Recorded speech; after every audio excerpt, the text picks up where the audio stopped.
Good day, church family. How you doing? Good to see you. We are now at day 17 of our 21 days of fasting and prayer. I pray that all is going well with you.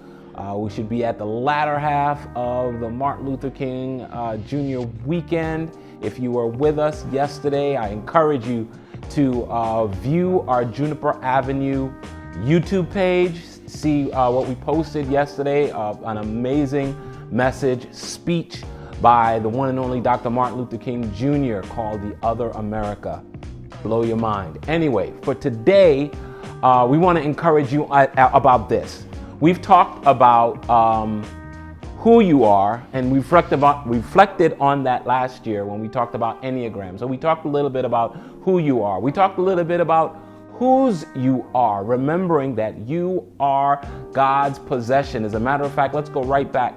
1 Peter chapter 2, verse 9, where we know you're a chosen people, you're a royal priesthood, you are a possession belonging to God, but also the text says that you may proclaim the excellencies of Him who called you out of darkness and into His marvelous light.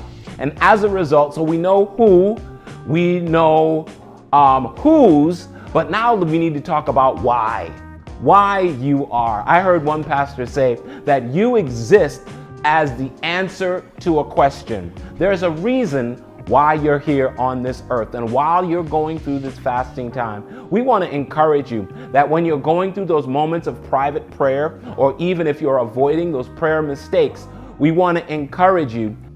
In Luke chapter 13, there is a story, a parable even, about a fig tree that a man goes out to tend, and apparently the owner of the area where the fig tree wasn't excited about this fig tree that he had there. He said the fig tree was literally wasting resources. And so the vine dresser begs the man not to tear down the fig tree, but that he would continue to pour resources or manure around the fig tree, and in a year's time they would come back and look to see if this fig tree had ever begun to produce. That parable is like many of us. We are living our lives thinking that, or expecting that we would have produced something by now. By now we would have had that bestseller. By now we'd make $1 million. By now, whatever it was that you thought you'd be doing, and it's not exactly that yet.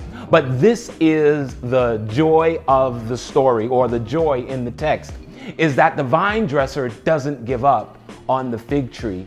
The vine dresser has decided that he's going to continue to work on and around the fig tree so that the fig tree would eventually be able to produce. And then for every one of us, that's important in this, that even if right now you don't feel like you know why you're here, there are certain experiences that you're going to have to go through if you're like the fig tree. You see, what has to go around the fig tree is nasty stuff. It's manure. It stinks. It does not smell good, but it is required in order for the fig tree to be able to produce what it was made for. You and I have to go through some messy stuff, some stinky stuff, some nasty stuff in order for us to get to the place where we can actually produce. That's why you're here. You're here for a reason. And for you're going through this fasting time, we want you to investigate. I encourage you to look into, start doing the inner work as to know why you're here. You've been gifted with particular gifts. You've been born into a particular family. You have, like Liam Neeson says in Taken, a particular set of skills. How can you use those skills to better yourself, better your family, and better your community? Because all of those things put together will indeed get you and I ready for next.